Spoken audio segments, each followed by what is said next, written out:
Hello everyone. Thought this time I should do something a bit smaller. I'm still using the City Living stuff pack. Sorry, expansion pack. Um, but this time I'm making just a little starter cottage, which is what most of my builds and my profile are like. And I like doing starter cottages because of the restrictions involved in making them. I mean, you have to make sure that everything you build is affordable for Sims that have usually a 20,000 simoleon budget. So, and that includes the price for the lot. So I usually leave around 2,000 for the lot, which gives you quite a few choices around the different various worlds in Sims 4 to build your house or to place this house in particular, or any starter house if it's made within budget. So I thought it would be good to make a more traditional looking build rather than modern, basically so that it's not always the same stuff that I make. Um, but this kind of build is quite similar to a lot of stuff I've made, i.e., it's a starter home. Another reason I like starter homes is it's just generally quite quick to make them. You don't have to spend days. Sometimes when I'm building something big, it can really drag on. Quite enjoyed doing this build actually. As you can see, this time I'm spending much more effort at the very start of the build to get the outer shell of the build in place. Want it to be quite roomy without looking too cramped. And you can do that with a small budget because the size of the place doesn't have a massive effect on the budget. It's more the items that you stick inside that are going to make things expensive. So I actually put in brown doors this time. Even though I'm using the get together items and I could use the black doors that it brings, I just decided that brown doors would be better for this build. So also quite like sometimes bringing the outside walls inside. This kind of makes it more obvious that this wasn't a cottage that was built all at once, as many old cottages are. This was originally one cottage that had the stone part that you can see on the right as you face it, and then it had the left part, the wooden part, added on later, to expand. And yeah, not so long ago, uh, people were living in very small cottages. Sometimes, you know, at least half a dozen people in a tiny little room, depending on your family size, I guess. It's really quite a modern invention for most of us to have, our own room and multiple rooms for different reasons, for different, to have a kitchen and a bathroom and a bedroom and a lounge, whatever.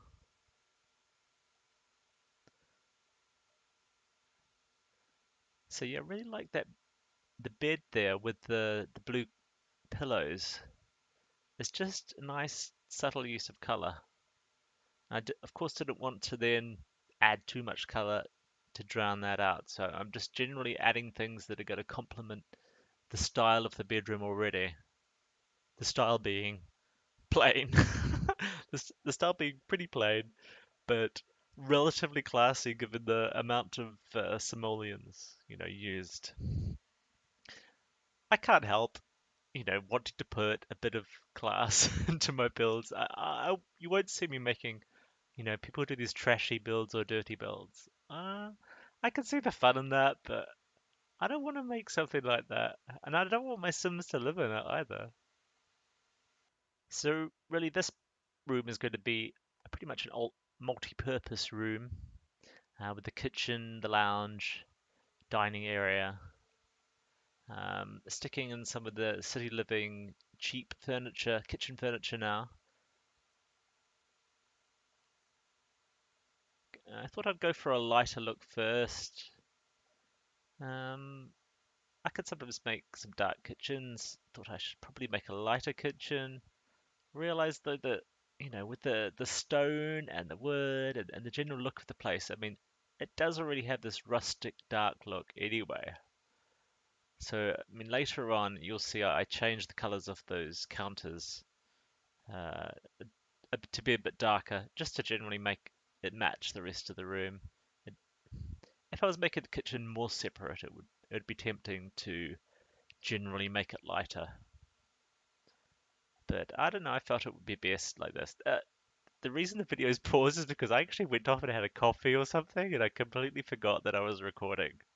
And I thought about deleting this, but in the end, it was only like 20 seconds or something. So I thought, oh, go on, just leave it in. It should be fine. Yeah, here I'm back now, and I stopped and started the video here actually, once I'd realized what had gone on.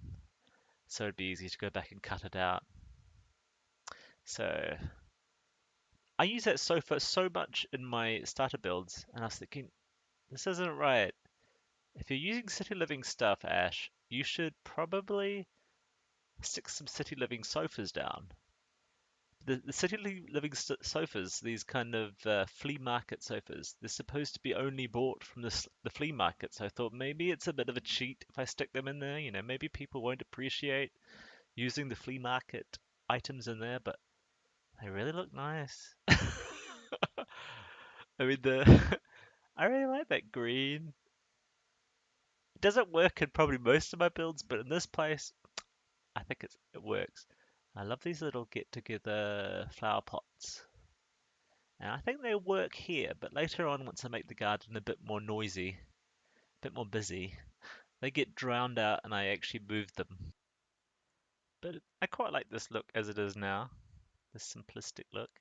I had to bring those down because there was no banisters for the stairs that matched the fences. And so if I had them up too high, I imagine someone like my senior mother walking down some very high stairs and falling, and oh, my heart skips a beat. So I had to make the steps smaller, bring it all down. And I chose the pink and white because it matched the flowers in the flower pot. And those hydrangeas, I think, the more expensive of the things in the garden. So I made them bigger to really, make use of that simoleon investment. I stuck some smaller white daisies down just to bulk it out. Stuck the foundation paint, I forgot what it's called, landscape paint on the ground. Uh, that when you place a lot, sometimes the lot can move just slightly. So I have to stick it outside the perimeter of the foundation quite significantly, just to count for that. It doesn't always happen, but sometimes it happens. So then I'm making my pavement, which I set up quite well, and then a bit later I just change it completely. So, but you get an idea here of how I generally make my pavements and my paths and my builds. I was looking for like a big stone look with little stones in between it and not too much green. But I didn't want it all to be like one whitey grey mass. It has to have some kind of definition and detail to it. Otherwise, it's just not very interesting for the eye. So thanks for sticking with me. You're about 50% through the build now. You can probably see me just quickly checking to see in the gallery how much it's going to cost. Um, I just want to make sure that I'm not exceeding my budget. And there are things in here that I later remove because they're too expensive, basically. You will see me throughout the rest of this build taking out things and adding things back in, basically because I realize that I could probably do something about the same but cheaper. So I take out something that's a bit more expensive, put something cheaper in, um, take out some things around the place that aren't really important, and it then frees me up with a bit more budget. So then I go and find, well, what can I fill that budget with that's going to actually make the place probably better than it was to begin with. So, I mean, for example, that plant I had there, it looked good, but it was, I don't know, 230 or something like that.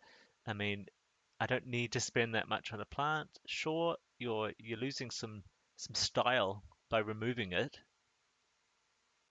but it's a starter home. It's not supposed to be like an example of style. And you see me changing the color scheme in that room now. There was only, in my mind, there's only like a couple of options for that sofa, and I think the kind of apricot color, pinky apricot, probably was a more warmer feeling. So nearer the end of the build, I start looking at what kind of interactive or activity items I could stick in to make the house a bit more interesting. I mean, it's already got a computer, which is quite expensive for a starter, but I really like having the computer there for my Sims. It's very important for some careers, but also just useful to have around. And I think I also stuck in a TV, a bit of entertainment for the Sims. I mean, there's no bookcase, there's no stereo or anything else, so they're gonna have to do with watching TV and using the computer, which personally I think is completely fine. Especially if you have a limited budget, you have to kind of make do with what you've got. And they should be glad that they've got any kind of electronic equipment in a starter budget. That flower pot at the front, I moved that around so much, I just wasn't happy with it. If I'm going to use it, it needs to be on display at the front, because otherwise, if it's hidden, it's not really worth the money that you're sticking into it. So I'm also looking not just at how it looks, up close, but how does it look in the gallery?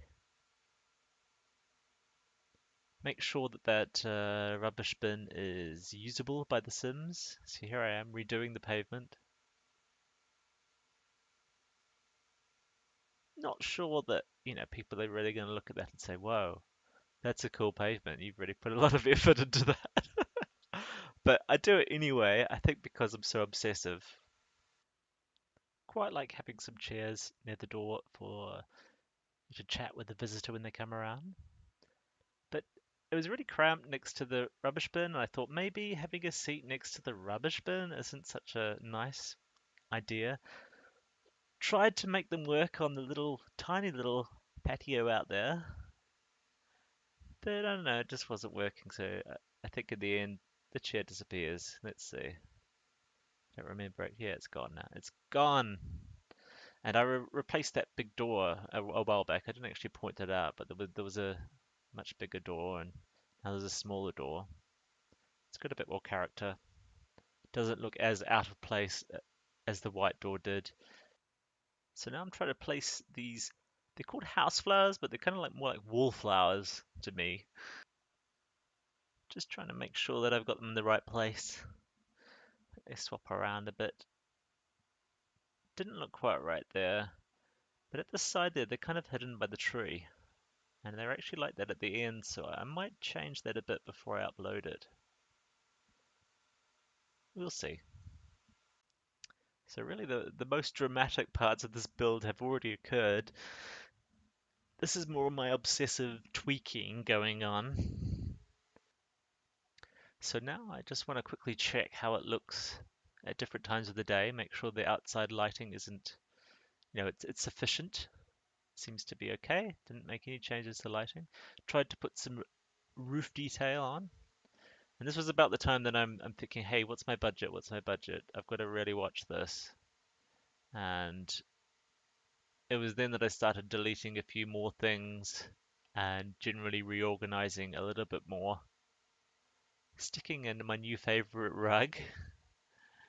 Not sure about the placement of the television uh, in relation to the sofa and chair because I'm very scared about Sims going to watch the TV and then standing in front of the sofa and watching the TV as they do. If you don't have it close enough, they will do that. So that will be something I'll check in the playtesting.